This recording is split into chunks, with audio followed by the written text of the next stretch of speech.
있습니다. 여기 안녕하십니까. GB스터디에서 영어를 강의하고 있는 김란희 강사입니다. 제가 받은 지문은 고2 고3 지문이고요. 지문을 2등급 이상 대상 학생으로 설명을 한번 해보도록 하겠습니다.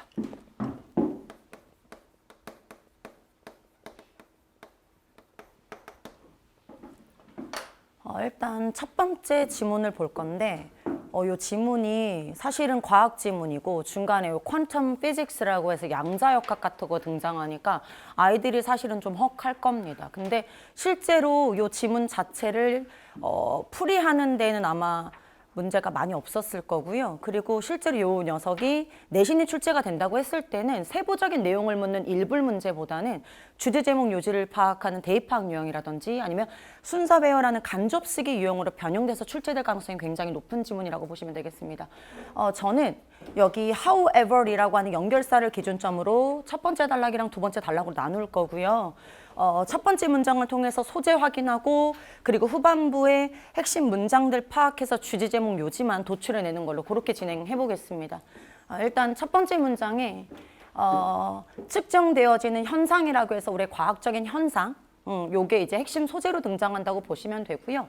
사실은 여기부터가 이제 내용이 중요합니다. 이 문장, 이 문장, 이 문장, 이 문장, 마지막 문장까지 전부 다 패러프레이징 하고 있는 문장이라고 보시면 되겠고 같은 이야기가 반복되고 있습니다. 그만큼 중요하다는 얘기죠. 저는 일단 이 문장 먼저 한번 해석해 볼 건데 이 퀀텀 피직스 내부에서 다시 말하면 양자역학 안에서 보자면 there is a view, 어떤 견해가 존재를 한답니다. 근데 어떤 견해냐면 관찰자와 그 다음에 그 관찰자가 보는 현상이 있죠. 그 현상은 절대 분리되어질 수 있는 관계가 아니다라고 설명을 하고 있고요. 또 이 문장을 다시 한번 이렇게 전달합니다. 관찰자 그리고 이 현상이라고 하는 것은 make up a single system, 하나의 시스템을 구축을 하고 있고 그 시스템을 다시 한번 동격으로 이렇게 설명하고 있습니다. 측정 시스템이라고 볼 수가 있게 된다. 그래서 다시 말하면 저희가 측정이라는 걸 할 때 있어서 관찰자도 있어야 되고 관찰자가 있어야 저기 지금 저 현상이 일어나고 있구나라는 걸 확인할 수 있다라는 얘기입니다. 중간 거 다 스킵하고요.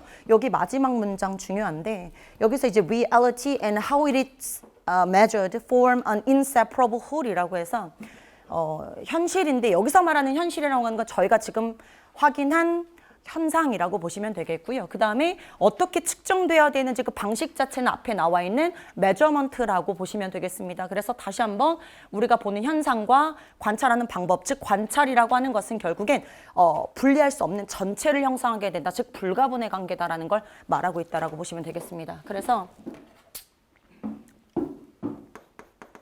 A 단락의 주제 제목 요지는 관찰과 현상은 불가분의 관계다 잡겠습니다.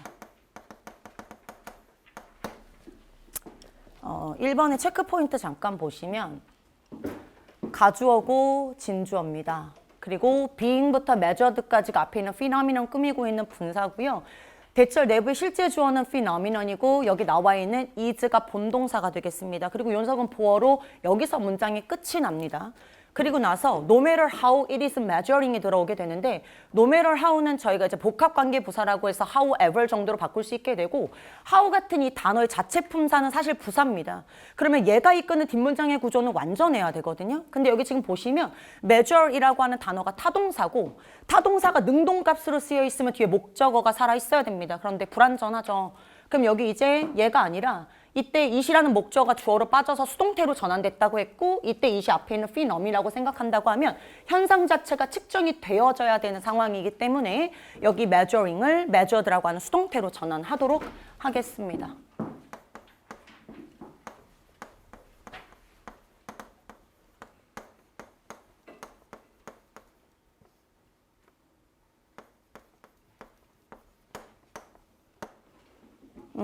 (2번) 보시면 in this context 전명구 끝났고요. 마찬가지로 it 가주어, to 이하가 진주어 구조입니다. 그리고 made부터 measurement system까지가 앞에 있는 measurement를 꾸미는 분사고요. 여기서 역시 문장이 완벽하게 끝이 납니다. 결국 조금 해석해보자면 앞의 맥락에서는 불가능하다 분리해내는 것이 어떤 측정을, 근데 그 측정이라는 건 만들어진 측정인데 그 측정 시스템으로부터 만들어진 측정값이랍니다. 그리고 지금 이제 위치가 들어오게 되는데요. 일반적으로 이렇게 들어온 위치 같은 경우는 관계대명사인데 관계대명사는 뒷문장의 구조가 불완전해야 됩니다. 그런데 지금 뒷문장의 구조 보면 주어, 동사, 얘가 주격 보어거든요. 완벽하게 갖춰진 구조 나왔기 때문에 절대 위치가 들어갈 수가 없습니다. 근데 해석상으로 가자면 이때 it은 앞에 있는 measurement라고 보시면 되겠고 이것이 만들어지는 앞에 있는 이 시스템을 꾸며야 되는 상황이기 때문에 보통 이제 관계 부사값으로 들어가는 게 이쁜데 저는 이제 두 가지 생각했습니다. 전치사를 살려서 within which 정도로 가느냐 아니면 요걸 이제 한 단어 where로 바꾸느냐 그렇게 지금 생각하고 있는데 박규순 선생님 혹시 어떻게 생각하실까요? 네, 그러면 두 번째는 which를 이렇게 전환하는 걸로 하겠습니다. 두 번째 지문. 두 번째 지문은 제가 단락을 크게 세 단락으로 나눕니다. 첫 번째, 그 다음에 moral부터 시작하는 세 번째 단락에서 두 번째는 이제 예시가 쭉 들어온다고 보시면 되고요. 첫 번째 문장이 우리 글의 토픽 센텐스고 이 문장을 다시 한번 마지막 게 재진술하고 있다라고 보시면 되겠습니다. 그래서 첫 문장 잠깐 보시면요. According to many philosophers, there is a pure logical reason why science will never be explain everything이라고 되어 있는데 철학자들에 따르면 있답니다. 근데 뭐가 있냐면 합리적인 이유가 있다라는 거죠. 근데 그 이유는 어떤 이유냐? 이 과학이라고 하는 게 모든 것을 다 설명할 수 있는 이유가 합당하게 있다라고 이야기를 하고 있습니다. 중간에 사실은 이제 첫 문장만 읽었을 때 이게 무슨 소리지 할 수 있는데 두 번째에 이제 예시가 단락으로 들어온 걸 보면 확인을 할 수가 있는데 저희가 만약에 물체 같은 걸 떨어뜨리잖아요. 그럼 그 물체가 위에서 아래로 떨어지죠. 그럼 이 물체가 위에서 아래로 떨어진다라는 이 현상 자체를 뭘로 설명할 수 있냐면 중력의 법칙이라는 걸로 설명을 할 수 있거든요. 그러면 B라는 현상은 중력의 법칙으로 설명할 수 있지만 중력의 법칙 자체를 도대체 뭘로 설명할 것이냐 이거죠. 그걸 설명할 수 있는 건 없다는 얘기입니다. 그 예시가 중간에 들어와 있다고 보시면 되겠고요. 저는 마지막 문장 다시 한번 읽고 주제 제목 요지 정리하는 걸로 하겠습니다. Since nothing can explain itself, it follows that at least some of these laws and principles will themselves remain unexplained라고 해서 그 어떤 것도 자기 자체는 설명을 할 수가 없는 상태이기 때문에 it follows that 당연하다. 최소한 적어도 이러한 법칙과 원칙들 중 일부분은 결국엔 설명되지 않는 상태로 그 자체로 남아있게 될 거다라고 하는 게 당연하다 이야기를 합니다. 그래서 주제 제목 요지를 정리하자면 결국 과학이라고 하는 학문은 모든 걸 다 설명할 수는 없다. 뭐 부연 설명하자면 그 이론 자체를 설명할 수 없다 정도로 가져가겠습니다. 3번의 체크 포인트 잡아볼 건데 일단은 여기서 문장이 끝나고요. why부터 everything까지가 앞에 있는 reason이라는 걸 꾸미는 형용사 절로 들어와 있는 상황입니다. reason이라는 선인사를 놓고 봤을 때 관계부사 y가 들어가고 뒷문장의 구조 완전한 걸 보자면 틀린 거 하나도 없고요. 여기서는 요게 pure이라고 하는 형용사인데 여기는 형용사가 들어갈 자리가 아니라 뒤에 있는 logical이라는 형용사를 꾸미는 부사가 들어가야 될 자리이기 때문에 pure를 purely로 전환하는 걸로 하겠습니다.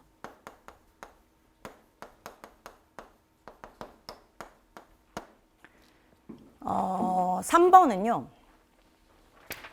여기서 이제 문장 끝나고요. 여기서 일단 전명구가 끝이 나고요. The law of gravity가 주어, was가 동사, fundamental principle 보어. 완벽합니다. 자, 뒷문장의 구조도 마찬가지입니다.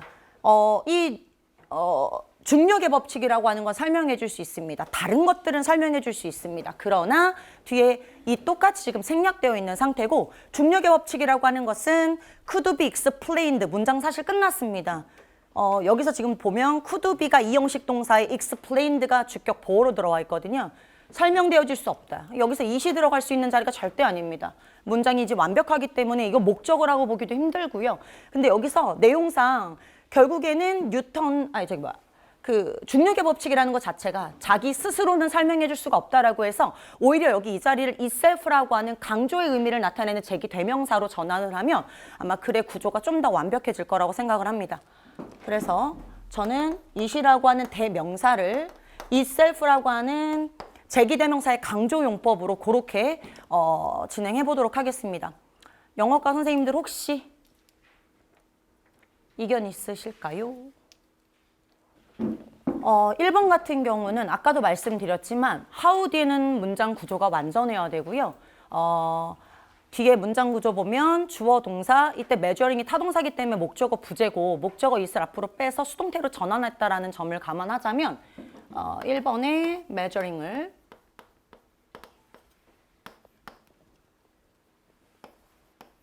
measured라고 하는 수동으로 전환하도록 하겠습니다.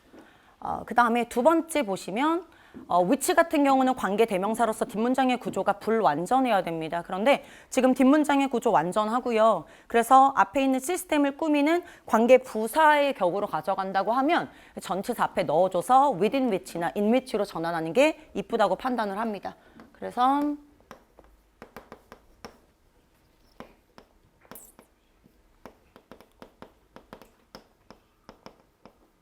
이렇게 가져가겠습니다.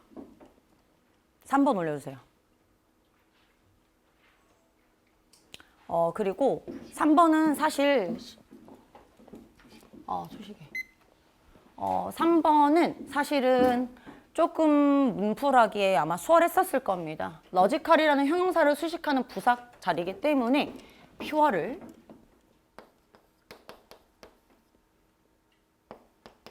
퓨얼리로 전환하도록 하겠습니다.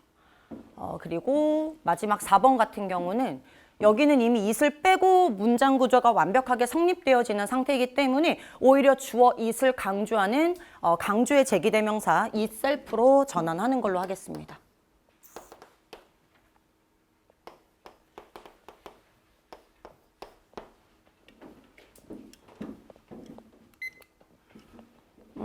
오늘 지문 같은 경우는 첨언은 하지 않는 걸로 하겠습니다. 바로 출제율과 난이도 잡아보겠습니다.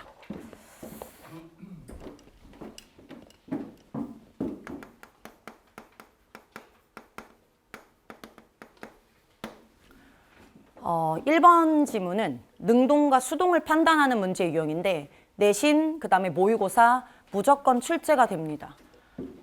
출제율은 4.4로 잡고요.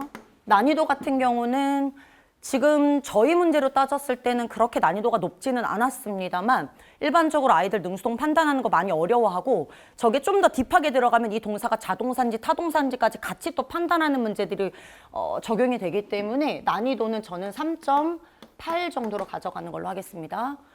그 다음 두 번째 지문은 접속사 문제입니다. 접속사가 뒷문장의 구조가 불안한지 아니면 완전한지 묻는 유형이 엄청나게 많이 출제가 되기 때문에 역시 출제율 4.4로 잡고요. 난이도는 지금 제가 풀었던 문제 유형으로 따지자면 전치사가 또 올바르게 들어가는지 안 들어가는지도 판단해 줘야 되기 때문에 난이도는 4로 잡는 걸로 하겠습니다. 역시 3번에 형용사 쓸지 부사 쓸지는 단골입니다. 단골이고요. 근데 문제를 풀어내는 데 있어서 그다지 어려움은 없을 거라고 판단이 되기 때문에 출제율은 4로 잡고요. 난이도는 3.8 정도로 잡는 걸로 하겠습니다. 그 다음에 마지막. 보통 저희가 명사, 대명사 이렇게 수일치시키는 문제 유형들이 시험 문제 나오게 되는데 그런 유형들은 문맥상 확인만 가능하면 문제풀이 하는데 어려움 많이 없지만 이렇게 제기대명사가 들어갈 경우라면 용법까지 다 확인을 해야 되는 상황이기 때문에 사실은 난이도가 좀 있다고 판단이 됩니다. 그리고 자주 출제되지는 않지만 나온다고 했을 때는 사실은 난이도가 많이 높아질 수 있어서 출제율은 3.9 정도로 잡고요. 난이도는 오히려 제가 4.2 정도로 잡는 걸로 하겠습니다. 자, 이상 강평을 마치겠습니다. 군더더기 없는 간명한 강의였고요. 강약이 있었고 아이 컨택이 있었고 자 문제 출제된 문제도 간만에 보는 모범적인 문제들이 출제가 된 것 같고 정답 추론이 잘 되었습니다. 수고하셨습니다. 자, 김나연 팀장.